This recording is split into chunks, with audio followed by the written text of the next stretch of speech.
The London Top Show is sponsored by Ludo King. It is India's most downloaded game.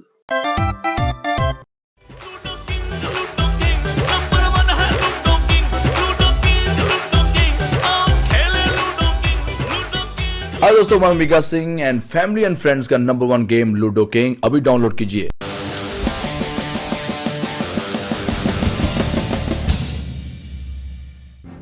नमस्कार, सौरभ द्विवेदी नाम है हमारा और आप देखना शुरू कर चुके हैं दी लंदन टॉप शो। राष्ट्रपिता महात्मा गांधी ने एक जंतर दिया था। राष्ट्र के नियंताओं ने वो जंतर हमारी और आपकी स्कूल की किताबों में छाप दिया, इस मकसद से शायद कि हम उसको पढ़ें और बेहतर मनुष्य बने। जंतर कहता है कि जब भी अहम हावी हो तो जिस सबसे कमज़ोर आदमी की शक्ल आज तक देखी है उसे याद करो और खुद से ये सवाल पूछो कि जो अगला कदम तुम उठाने वाले हो वो उसकी ज़िंदगी में क्या तब्दीली लाएगा, क्या बेहतरी लाएगा। जिन हुक्मरानों ने वो जंतर हमारी आपकी किताबों में छापा है वो उसको खुद पढ़ना भूल गए हैं। ये वीडियो देखिए, समझ में आ जाएगा।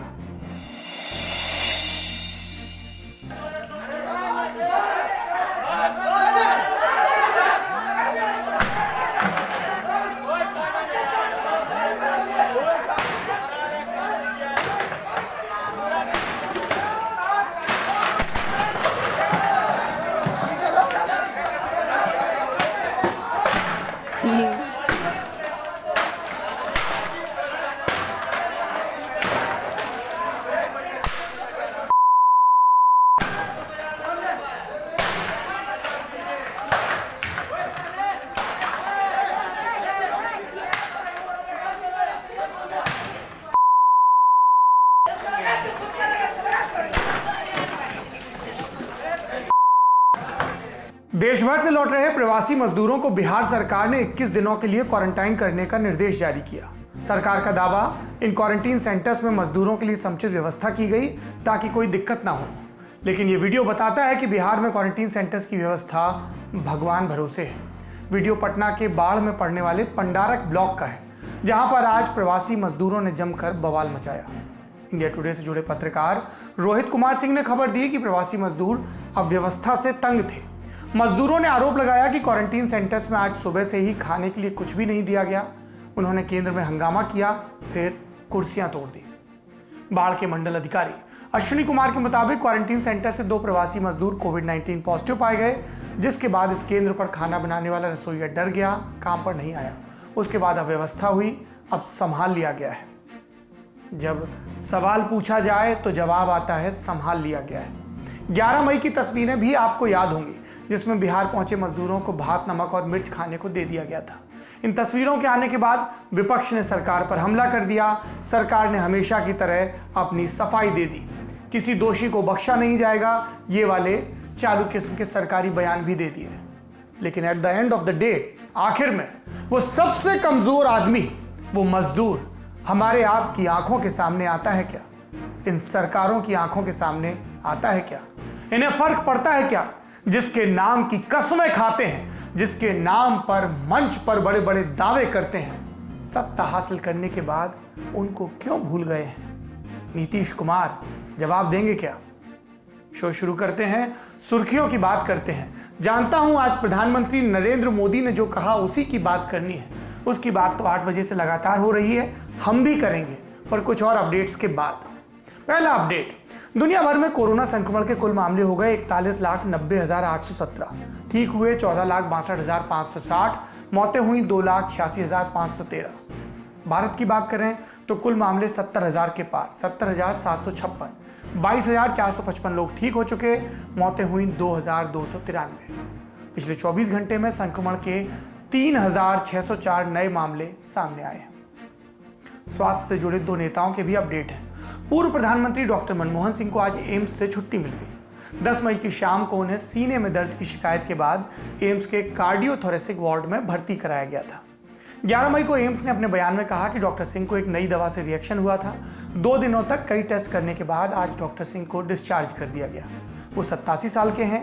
एक और वयोवृद्ध नेता, उनका भी हाल जान लीजिए। मुलायम सिंह यादव, यूपी के पूर्व मुख्यमंत्री और देश के पूर्व रक्षा मंत्री। मुलायम सिंह को 10 मई को लखनऊ के अस्पताल में पेट की तकलीफ के चलते भर्ती किया गया था। 5 दिन में 2 बार अस्पताल में भर्ती हुए। 11 मई के दिन उन्हें भी छुट्टी मिल गई। एक और अपडेट, आज केंद्र सरकार ने विदेश में फंसे भारतीयों को वापस लाने के लिए चलाए जा रहे वंदे भारत मिशन के दूसरे चरण का ऐलान कर दिया। इस चरण में 31 देशों से 149 उड़ानों के जरिए लोगों को भारत लाया जाएगा। ये दूसरा चरण 16 मई से शुरू होकर 22 मई तक चलेगा। पहले चरण में 12 देशों से 64 फ्लाइट्स भारत आई थी। उधर देश में यात्रा करने वालों के लिए ट्रेनों का आवागमन भी शुरू हो गया आज से। फिलहाल ट्रेनों की संख्या कम है और भाड़ा भी राजधानी वाला है, लेकिन 1.5 महीने से फंसे लोग धड़ाधड़ बुकिंग करा रहे हैं। 12 मई की दोपहर तक रेलवे 16 करोड़ से ज्यादा मूल्य के टिकट बेच चुका था। बढ़ते हैं दिन की बड़ी खबर की तरफ। आज अंतर्राष्ट्रीय नर्स दिवस है, अंग्रेजी में international nurses day. Florence Nightingale का जन्मदिन। फ्लोरेंस नाइटिंगेल, जिन्हें आधुनिक नर्सिंग का जनक कहा जाता है, आज उनका 200वां जन्मदिन है। 12 मई 1820 को इटली में फ्लोरेंस नाइटिंगेल का जन्म हुआ। पली बढ़ी ब्रिटेन में और वहीं अपने अमीर पिता की मर्जी के खिलाफ जाकर नर्सिंग का पेशा अपनाया, समाज सेवा के लिए। पिता इसलिए खिलाफ थे क्योंकि उस दौर में नर्सिंग सम्मानित पेशा नहीं माना जाता था। फ्लोरेंस लंदन के हॉस्पिटल में मरीजों की देखभाल करती थी। फिर 1854 में एक भीषण युद्ध हुआ जो इतिहास में क्रीमिया वॉर के नाम से दर्ज है। इसमें एक तरफ ब्रिटेन, फ्रांस और ऑटोमन साम्राज्य था, दूसरी तरफ रूस। फ्लोरेंस नाइटिंगेल ने युद्ध स्थल पर पहुंचकर घायल सैनिकों की देखभाल की। वो रात में भी लालटेन लेकर जख्मी सैनिकों की देखभाल में लगी रहती थी, इसलिए सैनिक उन्हें लेडी विद द लैम्प कहने लगे। आप कहेंगे ये इतिहास क्यों बता रहे हो?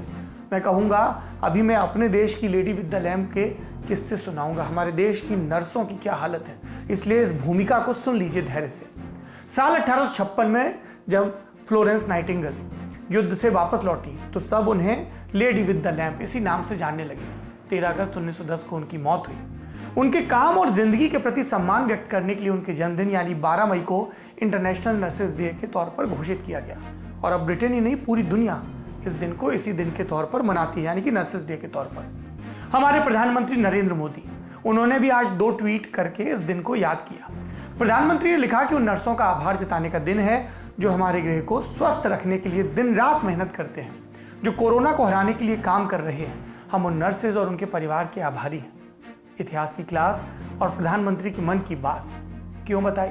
क्योंकि ललन टॉप शो पर भी अभी नर्सिंग डे मनने वाला है, लेकिन हमारी जो कसम है, हमारा कॉल है, वो तो आपको सत्य बताने का है। कोरोना महामारी से जूझने में नर्सिंग स्टाफ सबसे आगे है। इन्हें कोरोना योद्धा कहकर टीवी अखबारों में इज्जत खूब दी जा रही है।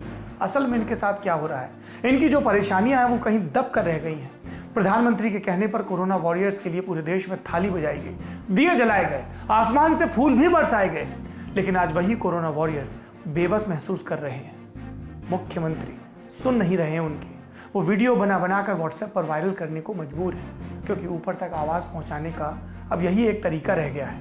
ये वीडियो देखिए। हम दिल्ली गवर्नमेंट के अंबेडकर हॉस्पिटल के स्टाफ हैं। हम सब पेशेंट की केयर करते करते कोरोना पॉजिटिव हो गए हैं। आज ये देखिए केजरीवाल जी ने हमें कितनी अच्छी फैसिलिटी दी है। ये देखिए आप, यहाँ ना पानी की सुविधा है, ना खाने की सुविधा है, ना टॉयलेट है, कुछ नहीं है। ये देखिए मेरे साथ ही हमारे 2 स्टाफ और हैं।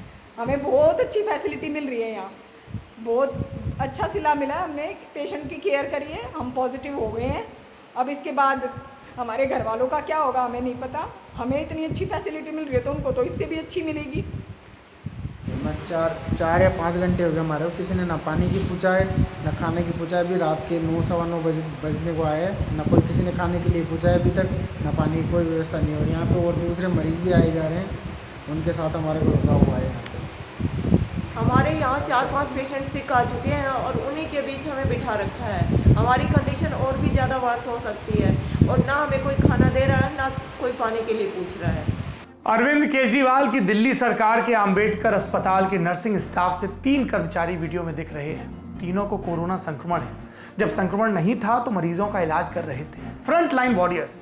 फोन पर बातचीत में इन्होंने दी ललन टॉप को बताया कि 2 डॉक्टर्स और 3 नर्सेज एक साथ कोरोना पॉजिटिव आए। डॉक्टर्स को होटल में क्वारंटीन किया गया और नर्सेज को राजीव गांधी अस्पताल के बेसमेंट में रखा गया। गर्मी का मौसम, पंखा और कूलर तो दूर की बात, पानी की व्यवस्था तक नहीं। हॉस्पिटल स्टाफ है ये बताकर प्रशासन के पास फोन किया गया, कोई सुनवाई नहीं। मजबूरन वीडियो बनाकर सोशल मीडिया में डाला, तब सुनवाई हुई। इनका दुख ये कि बिना संक्रमण की परवाह किए मरीजों का इलाज करते रहे और जब हमें कोरोना हुआ तो पानी तक नसीब नहीं हुआ। अब दूसरा उदाहरण सुनिए, दिल्ली के LNJP हॉस्पिटल के सुश्रुत ट्रामा सेंटर का मामला। यहां भी दर्जन भर से ज्यादा स्टाफ कोरोना संक्रमित है। यहाँ कुछ टेक्नीशियन और बाकी स्टाफ में कोरोना संक्रमण मिला तो नर्सिंग स्टाफ से जो लोग संक्रमित स्टाफ के संपर्क में आए थे उन्होंने क्वारंटीन की मांग की। कोरोना के मामले में सरकार का निर्देश भी यही है कि मरीज की कॉन्टैक्ट ट्रेसिंग होती है, उसके संपर्क में आए लोगों को क्वारंटीन किया जाता है। लेकिन इस मामले में नर्सिंग स्टाफ को क्वारंटीन नहीं किया गया। अस्पताल के कर्मचारी ने ललन टॉप को बताया कि जब उसे तेज बुखार आने लगा तब भी अस्पताल ने छुट्टी नहीं दी। जांच के बाद भी रिजल्ट आने तक क्वारंटीन नहीं किया गया। जब बुखार आने पर अस्पताल को जानकारी दी तो कहा गया मनोवैज्ञानिक दिक्कत की वजह से ऐसा हो रहा है, कोरोना नहीं है। सुनिए इस मेल नर्स की बात।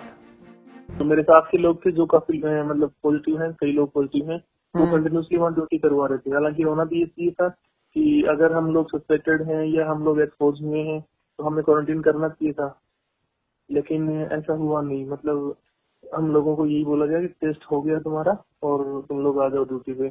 उसके बाद हम लोग पॉजिटिव आए हैं। हमारे साथ में जिन लोगों ने काम किया उन लोगों को यही कहा कि तुम लोग टेस्ट करवा लो, लेकिन क्वारंटाइन उसी को मिलेगा जो पॉजिटिव आ रहे हैं। तो वो लोग जो हैं वो भी मतलब उन्होंने भी टेस्ट करवाया है। टेस्ट करवाने के बाद भी उनको भी कंटिन्यूसली ड्यूटी करनी पड़ रही है। दिल्ली सरकार के और भी अस्पतालों में नर्सिंग स्टाफ से बातचीत में पता चला कि लक्षण दिखने तक अस्पताल जांच नहीं करता और कॉन्टैक्ट ट्रेसिंग की बात तो दूर, जांच पॉजिटिव आने तक छुट्टी भी नहीं दी जाती। अब दिल्ली सरकार के ही अस्पतालों का एक और उदाहरण सुनिए क्या, देखिए ये वीडियो। मेरे ससुर 66 सीनियर सिटीजन 66 ईयर्स के बूढ़े जिनको 10 दिन से कंटिन्यू फीवर आ रहा था और अभी उनकी हमने प्राइवेट से एक रिपोर्ट कराई तो उसमें वो कोरोना पॉजिटिव पाए गए। उसके बाद से हमारे घर में मेरी देवरानी जिसको कफ एंड कोल्ड बहुत सीवियर है, मुझे खुद कफ एंड कोल्ड है, मेरा 1 साल का बच्चा जिसको बहुत ज़्यादा फीवर है 2 दिन से। हमने कंटिन्यू बहुत लोगों को फ़ोन किए हैं जिससे कोई किसी का रिस्पॉन्स नहीं आया, कोई हमें देखने नहीं आया, कोई टेस्ट करने नहीं आया। 5 दिन हो गए पापा की रिपोर्ट को आए हुए भी, उसके बावजूद भी अब तक किसी का कोई रिस्पॉन्स नहीं आया है।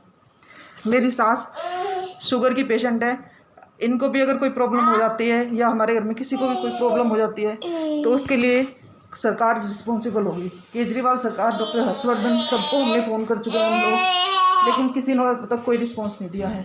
वीडियो में महिला खुद को दिल्ली के जीबी पंत हॉस्पिटल के स्टाफ बता रही है। प्राइवेट लैब में जांच कराने पर इनके ससुर कोरोना पॉजिटिव मिले। इन्हें खुद भी कोरोना के लक्षण हैं। अस्पताल को इसकी सूचना दी गई, हर जगह गुहार लगाई, लेकिन मदद कहीं से नहीं मिली। सिर्फ दिल्ली की बात नहीं है, अब महाराष्ट्र का एक उदाहरण देखिए। नागपुर का सबसे बड़ा अस्पताल है गवर्नमेंट मेडिकल कॉलेज नागपुर यानी कि GMC। इलाज अच्छा है, इसलिए आपको यहाँ महाराष्ट्र के अलावा MP, छत्तीसगढ़, UP, बिहार तक के मरीज मिल जाएंगे। मार्च के आखिरी हफ्ते में यहाँ के इमरजेंसी विभाग में नर्सिंग स्टाफ से 3 लोग क्वारंटीन किए गए क्योंकि उन्होंने एक ऐसे मरीज का इलाज किया जो कोरोना पॉजिटिव निकला। ये मरीज एक दूसरे कोरोना मरीज के संपर्क में था, लेकिन उसने ये बात छिपाई। कायदे से तब भी स्टाफ को संक्रमण का खतरा नहीं होना चाहिए था क्योंकि पर्सनल प्रोटेक्टिव इक्विपमेंट यानी कि PPE किट का इस्तेमाल होना चाहिए था, पर नहीं हो पाया। क्यों? क्योंकि तब इमरजेंसी में PPE किट्स सभी कर्मचारियों को दिए ही नहीं गए थे। यहाँ तक कि सैनिटाइजर भी स्टाफ अपने पैसे से खरीद कर ला रहा था। नर्सिंग स्टाफ से जो लोग क्वारंटीन किए गए स्टाफ के संपर्क में आए थे उन्हें ऐसे ही घर भेज दिया गया। गनीमत रही कि क्वारंटीन किया गया स्टाफ जांच में संक्रमित नहीं मिला, तब जाकर पूरे स्टाफ की जान में जान आई।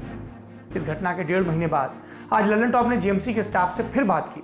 हमें बताया गया कि PPE किट मिलने लगी है, सैनिटाइजर भी आ गया है, लेकिन अब अटेंडेंट्स की कमी है। अब अस्पताल हर मरीज को कोरोना मरीज मानकर सावधानी बरतने लगा है, तो काम बहुत बढ़ गया है। सरकारी अस्पताल है, शहर भर से शव भी यहीं लाए जाते हैं। कई मरीज दूसरे अस्पतालों से रेफर होकर आते हैं जो रास्ते में दम तोड़ देते हैं। अस्पताल में आने वाली हर डेड बॉडी की कोरोना जांच होती है। पुलिस की कार्रवाई में भी सहयोग करना होता है, इसमें वक्त लगता है। फिर इमरजेंसी में सामान्य तौर पर आने वाले मरीज भी हैं। नर्सिंग स्टाफ को यह चुनना पड़ता है कि वो मरे हुए व्यक्ति के परिजनों की सुने या फिर जिंदा मरीज पर ध्यान दें। सोचिए कैसी भयावह स्थिति है। हमें बताया गया कि इमरजेंसी में फिलहाल एक ही अटेंडेंट की ड्यूटी लगाई जा रही है जो अकेले न सभी शवों को संभाल सकता है न नर्सिंग स्टाफ की मदद कर सकता है। मजबूरन नर्सिंग स्टाफ के लोग ही इस काम में भी हाथ बटाते हैं क्योंकि काम है, करना ही पड़ेगा। दिल्ली और महाराष्ट्र तुलनात्मक रूप से भारत के 2 सुविधा संपन्न राज्य। जब यहाँ ये हाल है तो UP, बिहार और देश के बाकी इलाकों की कोरोना वॉरियर्स की स्थिति के बारे में आप अनुमान लगा सकते हैं। भारी भरकम शब्द है, ये कहकर हम अपनी जिम्मेदारी से उबर नहीं सकते। अपने साथ साथ उस नर्सिंग स्टाफ का हक भी मांगिए जो आपकी और आपकी मौत के बीच में दीवार बनकर खड़ा है।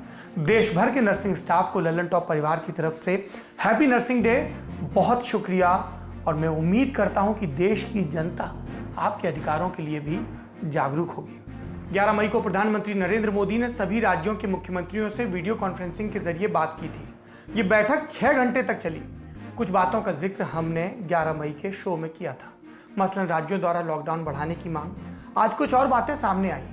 पश्चिम बंगाल की मुख्यमंत्री ममता बनर्जी ने ट्रेन चलाने के निर्णय का विरोध तो किया ही, साथ ही केंद्र सरकार पर कोरोना के नाम पर राजनीति करने का आरोप लगा दिया। लेकिन बाकी राज्यों ने अपनी बात थोड़े संयम के साथ रखी। छत्तीसगढ़ के मुख्यमंत्री भूपेश बघेल ने राहुल गांधी वाली लाइन पकड़ी। कहा राज्यों को यह शक्ति और छूट दी जाए कि आर्थिक मोर्चे पर वे फैसले ले सकें। यहाँ राहुल गांधी का नाम इसलिए क्योंकि पिछले हफ्ते अपनी प्रेस वार्ता में राहुल गांधी ने भी यही मांग की थी। कहा था कि सरकार को राज्यों और जिला प्रशासन के स्तर पर ज्यादा शक्ति का वितरण करना होगा। यही बात एक और कांग्रेसी मुख्यमंत्री राजस्थान के अशोक गहलोत ने भी कही। पंजाब के सीएम कैप्टन अमरिंदर सिंह, जो पिछले दिनों शिकायत कर चुके हैं कि कॉमा और फुल स्टॉप कहां लगाना है, वो भी दिल्ली से बताया जा रहा है। उन्होंने कहा कि ग्रीन, रेड और ऑरेंज जोन कैसे तय होगा, इसकी छूट राज्य की सरकारों को देनी चाहिए। उन्हें इस बात में समर्थन मिला हरियाणा के मुख्यमंत्री मनोहर लाल खट्टर का। भाजपा नेता अरविंद केजरीवाल की तरफ से यह सुझाव आया कि colour coded zone containment zone के आधार पर बनाए जाएं, न कि जिलों के आधार पर, क्योंकि कई बार एक कंटेनमेंट जोन के चक्कर में पूरा जिला बंद रहता है। दिल्ली जैसे घनी आबादी वाले इलाकों में इस तरह कई ऐसे लोग परेशान हो जाते हैं जो कंटेनमेंट जोन से बाहर रहते हैं। राज्यों की राय के बाद प्रधानमंत्री मोदी ने कहा कि अब थोड़ा ब्लूप्रिंट बनाने का समय है। कहा कि अगर लॉकडाउन में छूट दी जाएगी तो छूट के दौरान और छूट के बाद राज्य अपनी गतिविधियां कैसे जारी रखेंगे, इसका ब्लूप्रिंट केंद्र सरकार के साथ साझा करें। इसके लिए राज्यों को 15 मई तक का समय दिया गया। कहा जा रहा है कि इस तारीख के आसपास एक और मीटिंग हो सकती है। रिजर्व बैंक के पूर्व गवर्नर और जाने माने अर्थशास्त्री रघुराम राजन भी 2 बार इस बात पर जोर दे चुके हैं कि हमें कोरोना महामारी को प्रधानमंत्री कार्यालय से माइक्रो मैनेज करने की कोशिश नहीं करनी चाहिए। राज्यों और जिला के स्तर पर फैसले लेने की छूट होनी चाहिए। सरकार इस बारे में क्या सोचती है, सामने आएगा। लेकिन अभी समय है प्रधानमंत्री मोदी को सुनने का। उन्होंने आज रात 8 बजे देश को संबोधित किया। सुनिए इसकी खास बातें। साथियों, कोरोना संकट का सामना करते हुए नए संकल्प के साथ मैं आज एक विशेष आर्थिक पैकेज की घोषणा कर रहा हूं। यह आर्थिक पैकेज आत्मनिर्भर भारत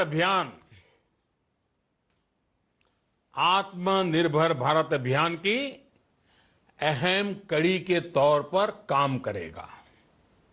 साथियों, हाल में सरकार ने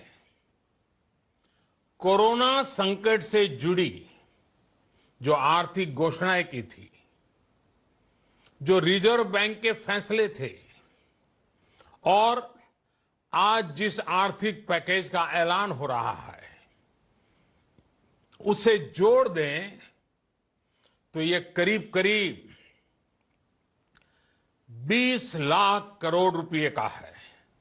20 लाख करोड़ रुपए का है। ये पैकेज भारत की जीडीपी का करीब करीब 10% है। इन सबके जरिए देश के विभिन्न वर्गों को आर्थिक व्यवस्था की कड़ियों को 20 लाख करोड़ रुपए का संबल मिलेगा, सपोर्ट मिलेगा। 20 लाख करोड़ रुपए का एक पैकेज 2020 में देश की विकास यात्रा को 20 लाख 2020 में आत्मनिर्भर भारत अभियान को एक नई गति देगा। आत्मनिर्भर भारत के संकल्प को सिद्ध करने के लिए इस पैकेज में लैंड, लेबर, लिक्विडिटी और लॉज सभी पर बल दिया गया है। ये आर्थिक पैकेज हमारे कुटीर उद्योग, गृह उद्योग, हमारे लघु मंझोले उद्योग, हमारे एमएसएमई के लिए हैं, जो करोड़ों लोगों की आजीविका का साधन है, जो आत्मनिर्भर भारत के हमारे संकल्प का मजबूत आधार है। ये आर्थिक पैकेज देश के उस श्रमिक के लिए हैं, देश के उस किसान के लिए हैं, जो हर स्थिति, हर मौसम में देशवासियों के लिए दिन रात परिश्रम कर रहा है। ये आर्थिक पैकेज हमारे देश के मध्यम वर्ग के लिए है, जो ईमानदारी से टैक्स देता है, देश के विकास में अपना योगदान देता है। ये आर्थिक पैकेज भारतीय उद्योग जगत के लिए हैं, जो भारत के आर्थिक सामर्थ्य को बुलंदी देने के लिए संकल्पित है। सभी एक्सपर्ट्स बताते हैं, साइंटिस्ट बताते हैं कि कोरोना लंबे समय तक हमारे जीवन का हिस्सा बना रहेगा, लेकिन साथ ही हम ऐसा भी नहीं होने दे सकते कि हमारी जिंदगी सिर्फ और सिर्फ कोरोना के इर्द गिर्द ही सिमट कर रह जाए। हम मास्क पहनेंगे, 2 गज दूरी का पालन करेंगे, लेकिन अपने लक्ष्यों को दूर नहीं होने देंगे। इसलिए लॉकडाउन का चौथा चरण, लॉकडाउन 4, पूरी तरह नए रंग रूप वाला होगा, नए नियमों वाला होगा। राज्यों से हमें जो सुझाव मिल रहे हैं, उनके आधार पर लॉकडाउन 4, इससे जुड़ी जानकारी भी आपको 18 मई से पहले दी जाएगी। मुझे पूरा भरोसा है कि नियमों का पालन करते हुए हम कोरोना से लड़ेंगे भी और आगे भी बढ़ेंगे। बहुत बातें हो गई कोरोना की, पर अंततः तो इंसान है, अपने सुख और दुख में अकेला जूझता। कभी परिवार साथ है, कभी समाज साथ है, पर कभी हमेशा तो खुद अपना साथ है। ऐसे में एक कवि को सुनाता हूं, मेरे प्रिय कवि शमशेर बहादुर, कवियों के कवि। आज उनकी बरसी है। उनकी एक कविता टूटी हुई बिखरी हुई उन सबको पढ़नी चाहिए जिन्होंने अपनी जिंदगी में कभी भी प्रेम का कोई भी भाव महसूस किया है। टूटी हुई बिखरी हुई की वो पंक्तियां जो मेरे एक और प्रिय कथाकार उदय प्रकाश ने अपनी कहानी पीली छतरी वाली लड़की में भी इस्तेमाल की है। हाँ, तुम मुझसे प्यार करो जैसे मछलियां लहरों से करती हैं, जिनमें वे फंसने नहीं आती, जैसे हवाएं मेरे सीने से करती हैं, जिसको वे गहराई तक दबा नहीं पाती। हाँ, तुम मुझसे प्यार करो जैसे मैं तुमसे करता हूं। चलिए, इस कविता के बाद विदाई लेते हैं। प्रेम और करुणा, इन 2 शब्दों को याद रखिए। अपना और अपनों का ख्याल रखिए। शुभ रात्रि।